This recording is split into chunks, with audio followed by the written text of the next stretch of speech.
Rangkuman informasi pilihan dari berbagai kabupaten dan kota di Jawa Timur segera hadir dalam Buletin Jawa Timur. Buletin Jawa Timur.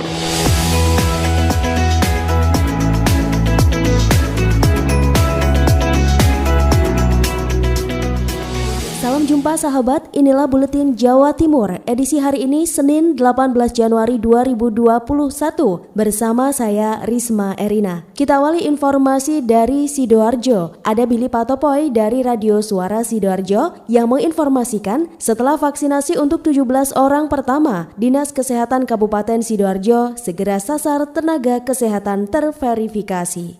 17 orang termasuk pejabat pemerintah Kabupaten Sidoarjo beserta tokoh masyarakat pada Jumat 15 Januari menjadi yang pertama mendapatkan suntikan vaksin Sinovac untuk COVID-19. Vaksinasi digelar di RSUD Sidoarjo, tepatnya di gedung hemodialisis. Untuk vaksinasi sendiri diikuti oleh seluruh jajaran Forkompimda Kabupaten Sidoarjo. Setelah itu disusul beberapa tokoh masyarakat dan pemuka agama di Kabupaten Sidoarjo. Ada juga 4 perwakilan tenaga kesehatan, diantaranya Direktur RSUD, Kepala Dinas Kesehatan, beserta 2 kepala bidangnya. Untuk vaksinasi terhadap tenaga kesehatan sendiri di tahap pertama akan dilaksanakan paling cepat pada Sabtu 16 Januari. Seperti disampaikan oleh Dr. Gigi Syafsatria Warman, Kepala Dinas Kesehatan Kabupaten Sidoarjo saat ditemui di sela-sela kegiatan. Vaksin ini sebagai perdana memang kita laksanakan hari ini 17 orang. Insya Allah mulai hari Selasa atau Rabu itu diperkenalkan untuk nakes yang sudah verifikasi ulang. Bagi yang berusia di atas 60 tahun harus menunggu terlebih dahulu dikarenakan pemerintah pusat sudah memesan vaksin yang khusus. Sementara untuk ibu hamil akan dibuatkan agenda tersendiri untuk program vaksinasi. Demikian saya Billy Patopoy, Suara Sidoarjo. Selanjutnya kita beralih ke LPPL Suara Gresik. Ada Kevin Chandra yang menginformasikan operasi justisi terus dilakukan. Petugas gabungan gelar rapid test antigen di tempat. Petugas gabungan TNI, Polri, Satpol PP, dan Dinas Kesehatan menggelar razia jam malam penerapan pembatasan kegiatan masyarakat atau PPKM di Kabupaten Gresik. Sasaran dari operasi ini yaitu pengunjung kafe di kawasan Bukit Putri Cempo, Kebomas. Kapolres Gresik AKBP Arif Fitrianto mengatakan pihak pengelola dan pengunjung melanggar jam malam karena masih beroperasi lebih dari pukul 9 malam. Mulai dari pengelola kafe, karyawan, dan pengunjung langsung dilakukan rapid test antigen di tempat. Pihaknya menegaskan operasi justisi razia jam malam dari petugas gabungan adalah sebagai penerapan protokol kesehatan untuk menekan angka penyebaran COVID-19 dan mengimbau masyarakat agar tetap di rumah saat malam hari. Masyarakat diwajibkan untuk mematuhi aturan terkait PPKM yang berlaku dari tanggal 11 hingga 25 Januari tahun 2021. Selain melakukan razia di kafe, petugas gabungan juga melakukan razia di sekitar alun-alun Gresik. Saya, Kevin Chandra, Suara Gresik melaporkan untuk Buletin Jawa Timur. Masih seputar vaksinasi COVID di Jawa Timur. Kali ini datang dari Pradia Suara Tuban, ada Ari Agustias yang menginformasikan 33 puskesmas, 2 RSUD dan 1 kantor kesehatan pelabuhan di Tuban siap lakukan vaksinasi. Dinas Kesehatan Kabupaten Tuban pastikan seluruh puskesmas di Kabupaten Tuban, 2 rumah sakit daerah RSUD Dr. R. Kusma dan RS Ali Mansur serta 1 kantor kesehatan pelabuhan KKP di Jenuh siap untuk melakukan vaksinasi bulan Februari mendatang. Sekretaris Dinas Kesehatan sekaligus juru bicara Satgas COVID-19 Kabupaten Tuban, Endah Nurul Komariati mengatakan seluruh komponen telah siap untuk melaksanakan vaksinasi, baik fasilitas kesehatan maupun tenaga dan para medis. Ya, sudah siap, sudah petugas juga sudah dilatih, kemudian rantai dingin sudah disiapkan, karena setiap berpindah kemanapun vaksin itu berjalan harus tetap di dalam posisi rantai dingin vaksin 2 sampai 8 derajat, jadi tidak sampai beku, karena kalau beku juga dia akan rusak. Seluruh puskesmas, 33 puskesmas, kemudian 2 RSUD dan ada di 1 KKP, kantor kesehatan pelabuhan.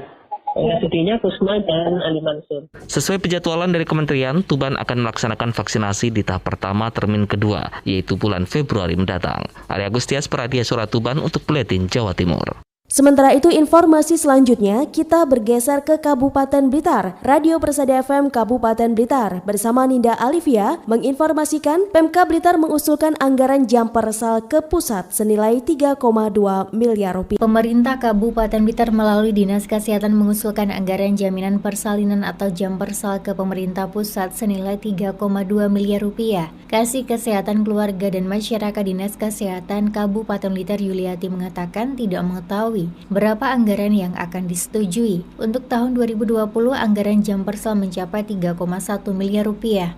Anggaran miliaran itu ternyata tidak cukup sampai dengan akhir tahun. Mengingat sesuai data yang dimilikinya ada 1.333 pasien yang ditangani melalui program Jam Persal. Yuliati menuturkan pada pertengahan November 2020, anggaran sudah habis sehingga untuk persalinan hingga Desember 2020 dimintakan dana dari program lain, yaitu dengan membuat surat pernyataan miskin atau SPM. Untuk Jam Persal tahun ini kita mengusulkan 3,2 M.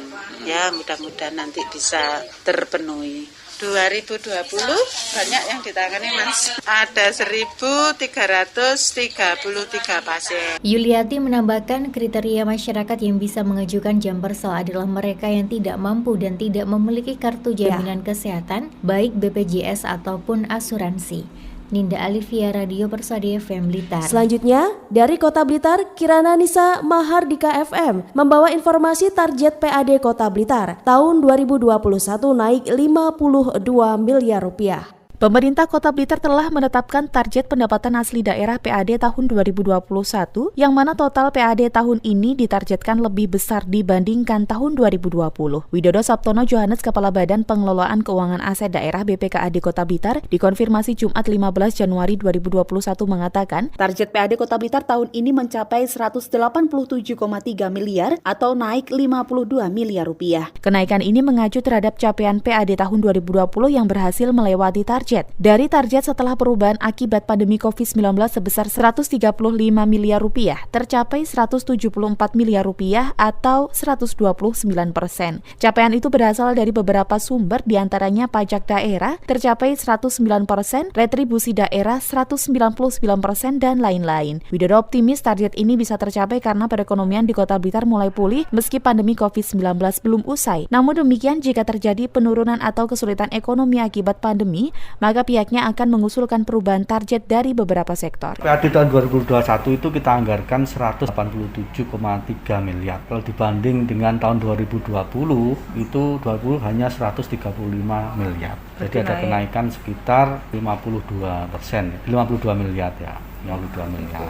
Widodo berharap agar seluruh OPD lingkup pemerintah Kota Blitar bisa menjalankan program kerja dengan optimal agar target PAD tahun 2021 bisa tercapai secara maksimal. Kirana Nisa, Mahardika FM. Beralih ke Realita FM Pamekasan, Kolik Maulidi menginformasikan Disnaker dan penanaman modal digabung, genjot wirausaha baru semakin banyak. Dinas Tenaga Kerja dan Transmigrasi Kabupaten Pamekasan kini mulai digabung dengan Dinas Penanaman Modal dan Pelayanan Terpadu Satu Pintu. Dinas tersebut resmi dikukuhkan oleh Bupati Pamekasan Badrut Tamam 14 Januari 2021 kemarin di Pendopo Ronggo Sukowati menjadi Dinas Penanaman Modal, Pelayanan Terpadu Satu Pintu dan Tenaga Kerja. Bupati Badrut Tamam beralasan dimergernya kedua dinas tersebut untuk mempermudah dan mempercepat pelayanan, salah satunya untuk menggenjot wirausaha baru atau WUB yang dicita-citakan pemimpin muda itu tercapai dengan lebih cepat, serta pengurusan izin usaha juga diwajibkan gratis. Menurut mantan anggota DPRD Jawa Timur ini, dengan digabungnya dua dinas tersebut memastikan calon wirausaha baru berikutnya harus lebih banyak dari tahun sebelumnya, serta memacu sumber daya aparatur sipil negara semakin bagus dan produktif. Dinas Tenaga Kerja dijadikan satu dengan perizinan. Ini tujuannya apa? WUB, wirausaha baru akan kita lebih genjot lagi. Di situ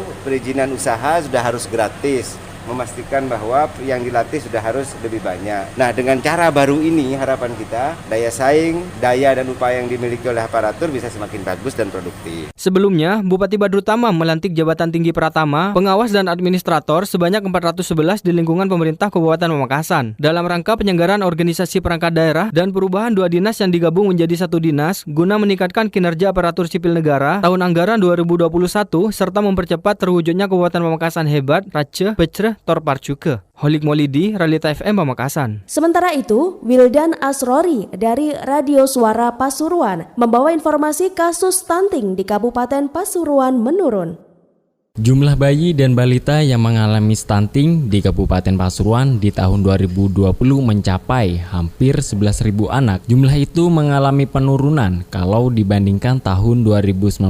Endah Yuliastuti, Kepala Bidang Kesehatan Masyarakat Dinas Kesehatan Kabupaten Pasuruan, kepada Emil Akbar, Tim Liputan Dinas Komunikasi dan Informatika Kabupaten Pasuruan mengatakan prosentasenya mencapai 21,4% dari total bayi atau balita yang ditimbang selama tahun 2020. Banyak faktor untuk penurunan stunting ini, bukan hanya dari dinas kesehatan saja, tapi juga dari sektor dan juga dari masyarakat, dari orang tua si bayi tersebut juga itu peranan sangat penting untuk menurunnya angka prevalensi stunting yang ada di Kabupaten Pasuruan. Untuk pencegahan stunting kita memang dari awal dipersiapkan untuk pemberiannya, terutama pada pemberian remaja putri itu adalah pemberian tablet tambah darah, di mana tablet tambah darah ini untuk mempersiapkan remaja nanti memasuki pada usia pernikahan. Sebelum menikah pun, terutama ini untuk yang di pondok ya, ini banyak kita berikan tablet tambah darah, minumnya seminggu sekali. Nah ini persiapan kalau misalkan nikah nanti itu dia itu persiapan gizinya sudah bagus, jadi tidak sampai terjadi anemia atau kekurangan darah, yang mana ini penyebab kali kalau pada saat kehamilan si ibu otomatis kalau HB-nya rendah, kurangkan itu nanti pengaruhnya pada pertumbuhan si janin dan nanti juga akan pengaruh kesehatannya. Yang khawatirkan nanti penelitian tersebut akan menjadi penting. Wildan Asrori, Suara Pasuruan. Selanjutnya, Akbar Wiana dari Radio Blambangan FM Banyuwangi membawa informasi Banyuwangi mencatatkan surplus padi selama tahun 2020. Meski di tengah pandemi COVID-19 sepanjang tahun 2020, sektor pariwisata di Banyuwangi mencatat pertumbuhan positif. Tak hanya mengalami surplus produksi, luasan tanaman juga mengalami pertumbuhan. Bupati Banyuwangi Abdullah Aswar Anas mengatakan, kontribusi sektor pertanian terhadap PDB 2020 merupakan satu-satunya dari 5 sektor penyangga utama PDB yang tumbuh positif sepanjang 2020. Hasil produksi pertanian khususnya padi juga mencatatkan hasil yang cukup menggembirakan, meski di tengah terjadinya kelangkaan pupuk bersubsidi yang dialami petani. Pada tahun 2020, target luas tanam padi Banyuwangi sebanyak 116.000 hektar, sementara realisasi luas tanam mencapai 120.000 hektar lebih. Sedangkan produksi padi pada 2020 mencapai 788.000 ton, di mana dari angka itu terdapat surplus 341.000 ton lebih. Anas menambahkan ke depan sektor pertanian daerah juga akan terus didorong, tidak hanya dari sisi produksi dan penyediaan konsumsi masyarakat, namun juga mengintegrasikan sektor pertanian dengan sektor lainnya.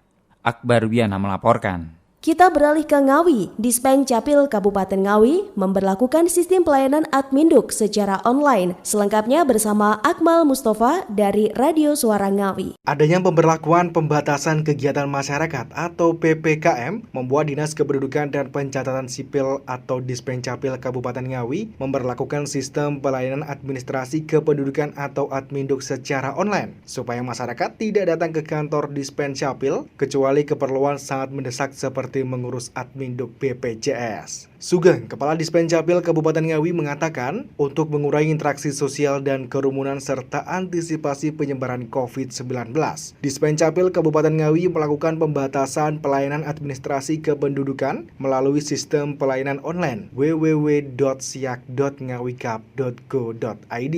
Jadi untuk kartu keluarga, kartu tanda penduduk, akte lahir, akte mati, dan pindah keluar bisa diurus secara online. Sugeng menambahkan, Dispencapil Kabupaten Ngawi menerapkan work from home atau WFH dan work from office atau WFO. Jadi untuk pelayanan maksimal hingga pukul 12 siang dan 11 siang di hari Jumat selama masa PPKM. Saya Akmal Mustafa, Suara Ngawi. Kita beralih ke informasi lainnya. Kiki Desilia membawa informasi pemerintah Kota Madiun gelar audiensi bersama BPK Provinsi Jawa Timur.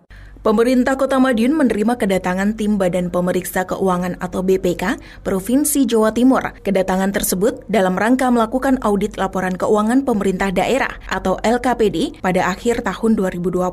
Rencananya, pemeriksaan tersebut akan dilaksanakan selama 40 hari. Perwakilan dari BPK Jatim Jumarsa selaku pengendali teknis atas pemeriksaan terinci LKPD pada pemerintah Kota Madiun menjelaskan, setelah Pemkot Madiun dapat menyerahkan laporan secara cepat, terlihat, pihaknya langsung melakukan pemeriksaan guna memberikan arahan dalam proses pembuatan laporan yang sesuai dengan peraturan perundang-undangan dan menghasilkan laporan keuangan yang baik. Sementara itu, Wali Kota Madiun Maidi menambahkan, kedatangan BPK merupakan tindak lanjut atas LKPD yang sudah diserahkan oleh pemerintah kota. Melalui kunjungan ini, Wali Kota mengharapkan masukan dan solusi terhadap temuan-temuan BPK selama melakukan pemeriksaan di Kota Madiun. Menurut Wali Kota, penilaian yang dilakukan oleh BPK sangat penting, sebab berpengaruh terhadap akuntabilitas keuangan daerah dan kualitas kinerja pemerintah kota. Dengan hasil penilaian yang baik dari BPK, diharapkan nilai SAKIP Pemkot Madiun ke depannya juga akan semakin meningkat. Wali Kota Maidi juga menambahkan, selama ini hasil penilaian BPK terhadap Kota Madiun sudah cukup baik. Namun, penilaian yang baik saja tidaklah cukup. Maka dari itu, perlu ditingkatkan agar semakin maksimal. Kiki Desilia, Suara Madiun. Informasi terakhir, kita beralih ke Ersal Nganjuk. Longsor 2017 menjadi ancaman warga Desa Kepel, Kecamatan Ngetos. Informasi selengkapnya bersama Agustin Merdekawati. Bencana longsor yang memakan korban jiwa pada tahun 2017 menjadi sejarah kelam bagi Desa Kepel, Kecamatan Ngetos. Hingga kemarin, bekas tanah longsor masih menjadi ancaman yang membahayakan. Pada hari Kamis 14 Januari 2021, sekitar pukul 17, warga di sekitar lokasi bencana tersebut dikagetkan suara gemuruh yang bersumber dari titik longsor. Arif, 36 tahun, warga Desa Blongko Ngetos yang sempat mengetahui jatuhnya material tersebut dan langsung menyampaikan ke Babinsa, kemudian diteruskan ke BPBD yang juga perangkat desa tersebut. Dan sore itu juga tim BPBD ke lokasi untuk melakukan asesmen. Saat itu anggota BPBD baru terima laporan masuk malam, tiba di lokasi pukul 22:09. Namun mereka kesulitan memantau langsung. Selain situasi gelap, juga sedang hujan. Dan yang memprihatinkan, lokasinya berada di atas mahkota longsor tahun 2017. Karena kondisi berbahaya, pemantauan hanya bisa di arah Desa Blongko. Dari Agustin Merdekawati, Suara Anjuk Ladang Anjuk. Sahabat, demikian informasi Buletin Jawa Timur edisi hari ini. Saya Risma Erina, sampai jumpa di Buletin Jawa Timur edisi selanjutnya. Rangkuman informasi pilihan dari berbagai kabupaten dan kota di Jawa Timur baru saja sahabat dengarkan dalam Buletin Jawa Timur. Buletin Jawa Timur. Buletin Jawa Timur bisa sahabat dengarkan Senin sampai Jumat jam 8 pagi dan 4 sore. Disiarkan serentak di Lembaga Penyiaran Publik Lokal Suara Sidoarjo, Persada Kabupaten Blitar, Mardika Kota Blitar, Ralita Pamekasan, Suara Sampang, Suara Kota Probolinggo, Suara Lumajang, Suara Pasuruan, Blambangan Banyuwangi, Wika Mojokerto, Suara Gresik, Pradia, Suara Tuban, Malawapati Bojonegoro, Ersal Nganjuk, Suara Madiun, Suara Ngawi, Suara Pacitan, Praja Angkasa Trenggalek, Magetan Indah, dan RGR Tulungagung. Persembahan dari Asosiasi Lembaga Penyiaran Publik Lokal Jawa Timur.